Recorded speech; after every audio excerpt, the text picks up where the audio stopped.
Hi, it's Dwyer, gamblersadvisory.com, dwyervip.com. Today is September the 2nd, 2017.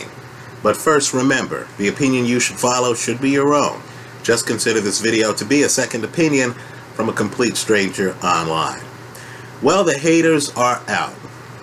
You'd be surprised how much hatred there is in boxing, right? It's so absurd that you have one promotional group putting on a major event, and rather than keep quiet, other big-time promoters in the sport actually decided to go out of their way to criticize the promotion, the putting together of the event. Absolutely ridiculous. Those promoters need to be ashamed of themselves. Right? Seriously.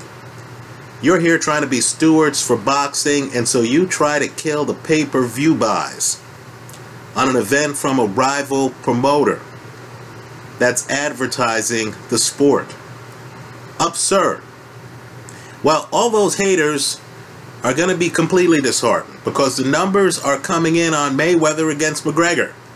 And folks, they're blockbuster numbers. According to reports, the only fight in boxing history, perhaps, maybe not, but the only fight in boxing history with a bigger pay-per-view might be Floyd Mayweather against Manny Pacquiao. And understand, the way the numbers are trending, this fight might actually far exceed that fight.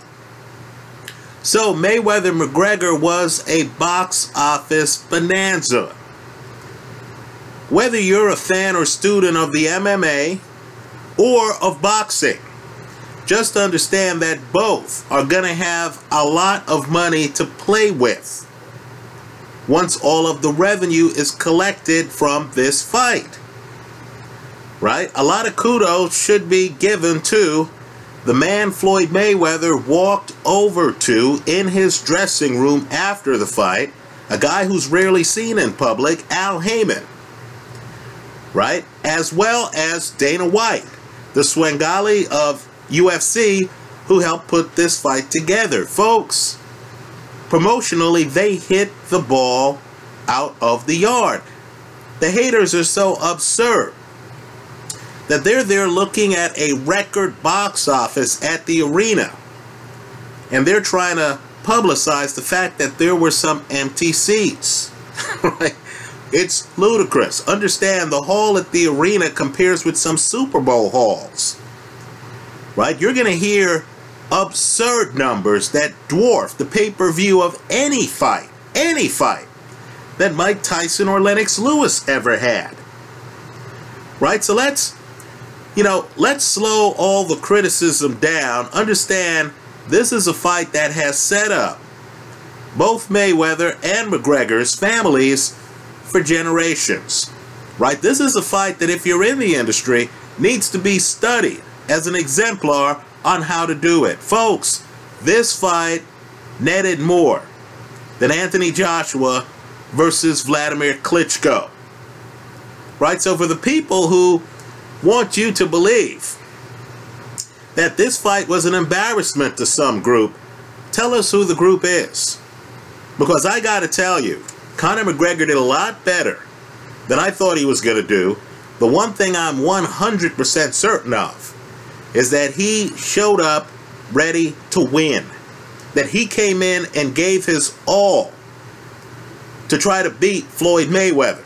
That he picked a difficult opponent and then he went for it, and for that, I have nothing but praise. And let me also say this to the boxing community. You have a whole group of people, devotees of MMA, who now, looking at boxing, understand that it takes a lot of skill. That a guy like Floyd Mayweather can hold his own. Right? That boxers are hardcore professional athletes, they're craftsmen, they're technicians, that there's a highly technical side of the sport, right? That punching power in one discipline might not transfer over to a boxing ring, right? So all I can say is, when the official numbers are announced, don't be surprised if the haul in this fight is historical. Right? Al Heyman and Dana White right now need to be taking a victory lap, not getting criticism from haters and rival promoters. Let's shift gears. You know, you'll be surprised how your priorities change in life. Right? You'll be surprised. And so, I'm sure there was a time where Manny Pacquiao's primary goal was to be the best fighter on the planet. Right? Boxing was his top priority. When you're hungry, you're looking for a way to pay for your next meal. Right? Well, Manny Pacquiao now is a multimillionaire. Manny Pacquiao now is a statesman. He's part of the government in the Philippines. And let's just say, in terms of his priorities, I believe it's becoming readily apparent that at this stage of Manny Pacquiao's career, he's more interested in serving his constituents than he is in having one extra fight. Right? So, the Jeff Horn fight that Manny Pacquiao was supposed to have later this year, that's been postponed because Manny Pacquiao has governmental duties in the Philippines. Now, I applaud Manny Pacquiao. Right? What boxing should really enable fighters to do, if things work out, is to do what they really want to do. Right? Manny Pacquiao has given us many great fights. Many great fights. It's enabled him to gain political office now in the Philippines. If that's his primary goal, I say great. He doesn't owe fans like me or you anything at this point. Nothing whatsoever. If Manny wants to come back for another fight, then great. You know, I personally thought he edged out. Right? It wasn't by a wide margin. I thought he edged out Jeff Horn when they fought. The judges thought differently. Obviously, the fight was in that area where either guy could have been awarded the decision. Right? If that's the way Manny Pacquiao wants to walk away from the sport, I say good for him. If they work out the details on the rematch and it fits in with the other things in Manny's life, like being a member of the Filipino government, then great. I'd love to see the rematch. But make no mistake, professional prize fighting is very dangerous. All of us should feel privileged to watch guys risking their lives for our entertainment. Right? Manny Pacquiao doesn't owe us anything. If he needs more time for the Jeff Horn rematch, then the time is his. He's the one calling the shots here. Right? If Jeff Horn's upset about it, jump in the ring with Keith Thurman. Jump in the ring with Errol Spence. Right? Let's talk about some other guys who he might want to consider jumping in the ring with. Right? If I'm Terrence Crawford, you know, Crawford's the gold standard at 140 pounds. In fact, many people feel Crawford is the gold standard in the sport, period. Right? If I'm Terrence Crawford, oh my goodness. What better opportunity could I possibly have to expand my brand than the opportunity to travel to Australia to take on a guy who won a controversial decision over Manny Pacquiao and who has a belt at 147 pounds. Right? Please, somebody in the comment section to this video, tell me if Terrence Crawford has ever had a better opportunity to expand his brand than this fight. Right? Let me point out, Bob Arum got the Manny Pacquiao fight put together the first time. Bob Arum is Crawford's promoter. Theoretically, there should be some familiarity between everyone's camp. Arum should be able to put together a Crawford Jeff Horn fight.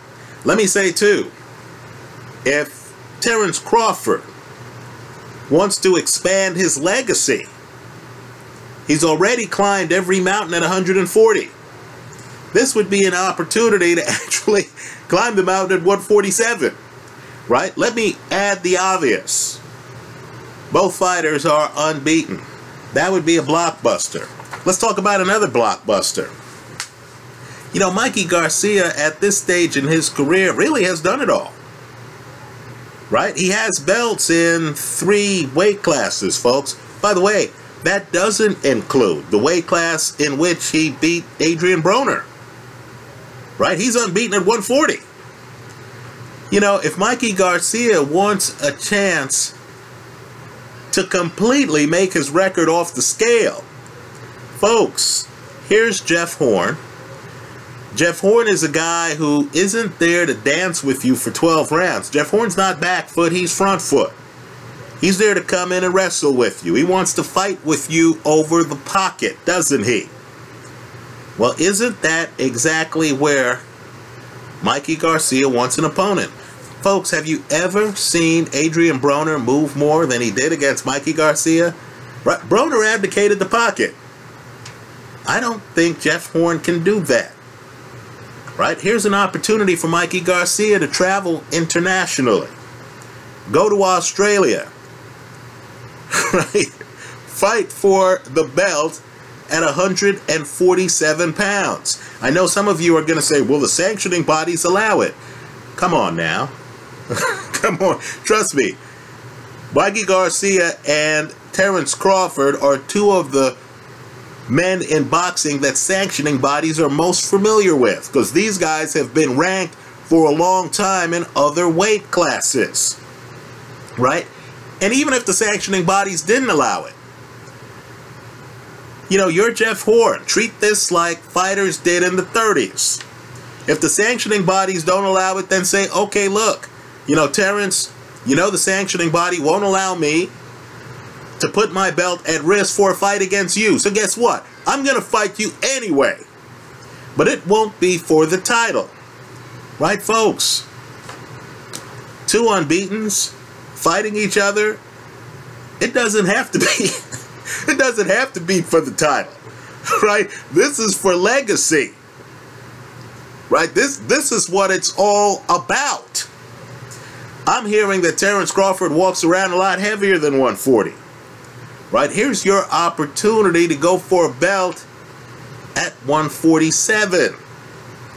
Right? Let's hope boxing gets this right. If I'm Jeff Horn, and I'm a young lion, and I've just beaten Manny Pacquiao, and Pacquiao pulls out of the rematch for personal reasons, right? Political responsibilities, okay, fine. I use this opportunity to try to expand my brand to keep the momentum going.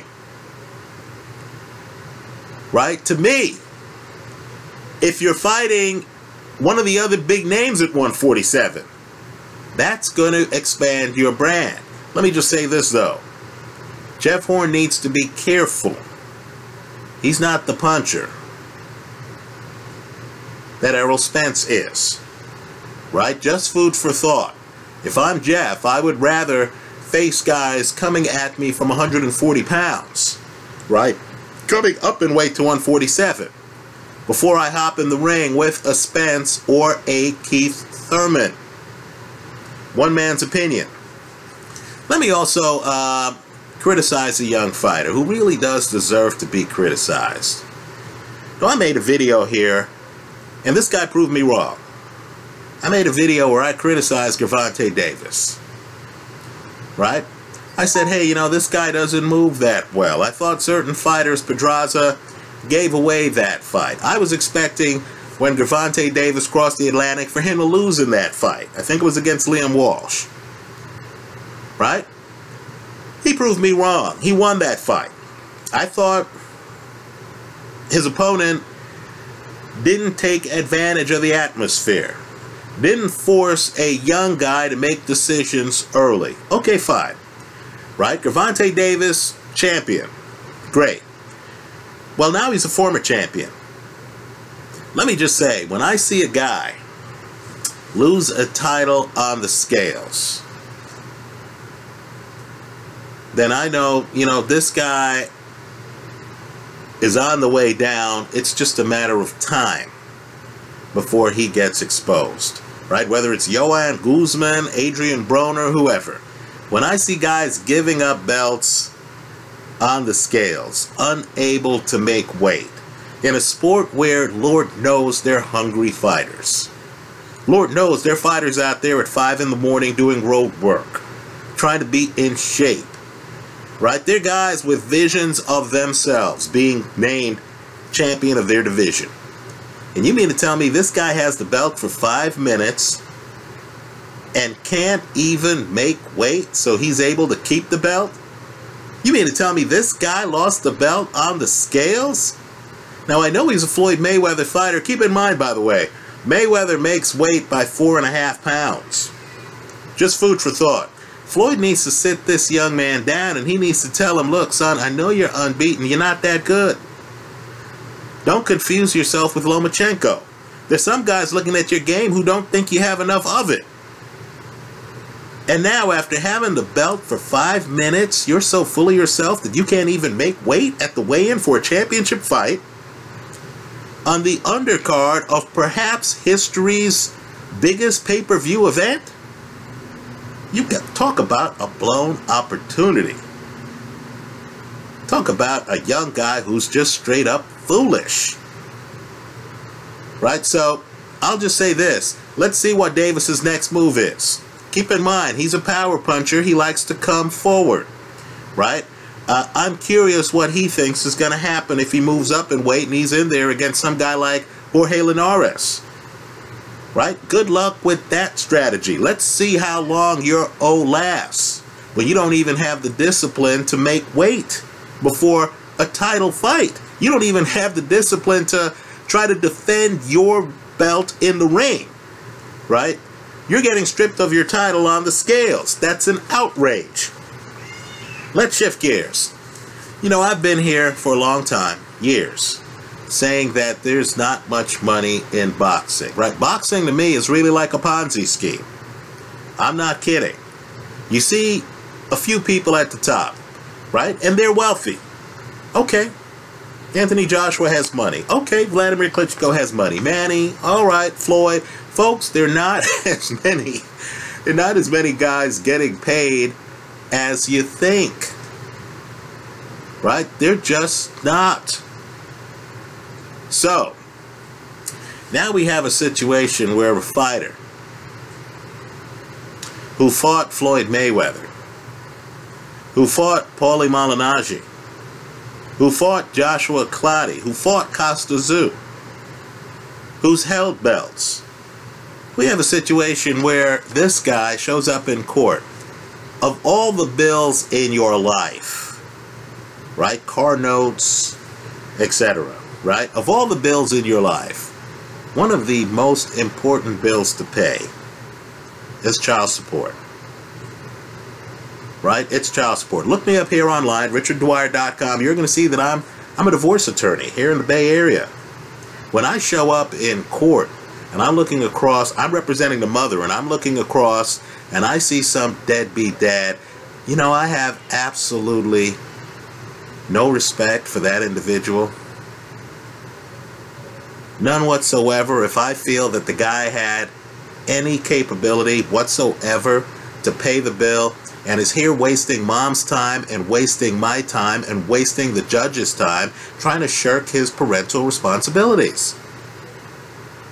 So here in court is Zab Judah. His child support bill, 6 figures, folks, according to reports, $120,000. Right now, this isn't a new fighter. This isn't a guy who's been fighting for 5 minutes, who, you know, might be so busy paying off promoter, manager, sparring partner, you know, the people who made his career possible, that he might not have any money. No, this is a guy who has been in the game a long time at the elite level. How could you be a multiple champion and be behind $120,000 on your child support? So the judge said to him, hey, come up with 10% today. $12,000. Keep in mind, there are kids involved. right? Kids need to eat, right? Kids need clothing. They're depending on you. So the judge gives him a break, says, hey, look, $12,000. Pay it, and I won't throw you in jail. Well, according to reports, Zab Judah got sentenced to jail. Right? Zab Judah didn't have the money, folks. Did not have the money. Now, all I'm saying is, look through the bubble. Look through the illusion. You see these boxers, they're wearing jewelry. You don't know if it's rented. You don't know if it's lent. Right? You see them at the club. They might have gotten in VIP. They didn't pay. The drink in their hand, they might not have paid for the drink. Right? You need to look by the BET MTV imagery. Right? The guy has his photo taken with many people who have money. Doesn't mean he has a dime in his pocket. Doesn't mean he has enough money to pay for his own kids. Right? Think it through. So what I want young guys to realize, and I'm serious about this, is very few guys get paid in boxing.